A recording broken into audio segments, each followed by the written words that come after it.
Hey guys, happy Trainer Tip Tuesday. Today we have two questions. So the first one was around exercise order. Specifically, the question came at me with, for leg day, should you do leg press, which was her biggest movement, biggest exercise, first or last? The argument for doing it first is that you're not tired yet. The argument for doing it last is that you're fully warmed up. I'm going to go ahead and say do it first. Now, of course, first is not as soon as you walk in the gym, go right to that leg press machine, load it up, and go. It means go in, get your warm up, maybe jump on the treadmill for a few minutes, get the blood flowing, and then you want to do what's called a dynamic warm up for your legs specifically if it's a lower body day, and then upper body, whatever it is that you're working, you really want to focus on moving those muscles and using them and feeling the contractions and just priming those specific muscles for movement. So if it's leg day, for example, you might want to do some bodyweight squats, some high knee pulls, so like standing up, you pull your knee to your chest. Turn your leg like sideways and pull your foot up, pull your foot to your butt. This makes me think that we should do a video about dynamic warm-ups. So that'll be coming in the future.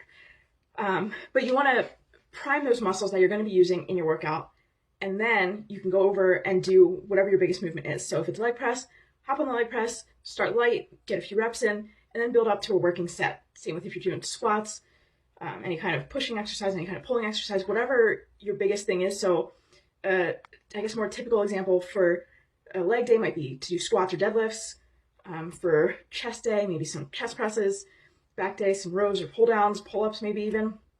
So whatever your biggest thing is that involves the most muscles of the part that you're using, that's what you want to do first. Tackle that.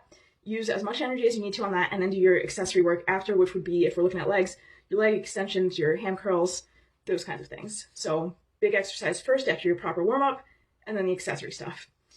Now, the second question, which this kind of feeds into, was how do you deal with sore muscles? So the first thing that you want to look at is rest and recovery.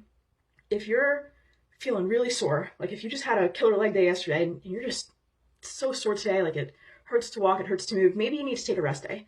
I don't care if you have arms scheduled on the workout. If your body is really, really not feeling it, don't push it. So maybe just go for a walk or something instead, something, just to get that movement in without putting any more strain on any muscles.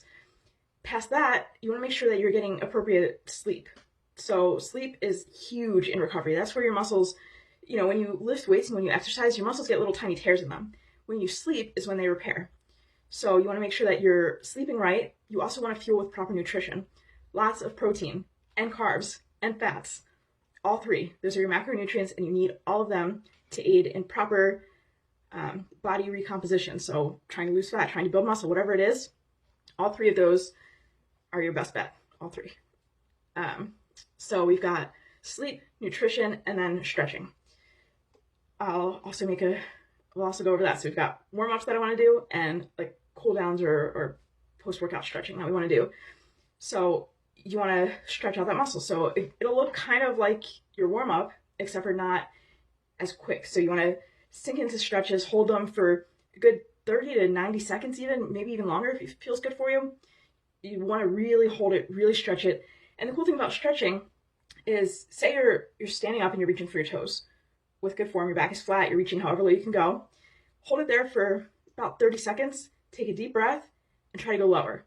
You should be able to. Once your muscles are stretched to, wherever you feel that really tight pull and you think that's good, hold it there and your muscles will begin to relax, and then they'll kind of loosen up and you'll be able to stretch just a little bit further. So try to get into those deeper stretches. And of course you do that by holding them longer.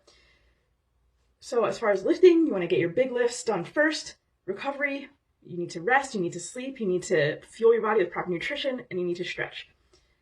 So I hope that helps. Any other questions, pop them in the comments, and I will see you guys next Trainer Tip Tuesday.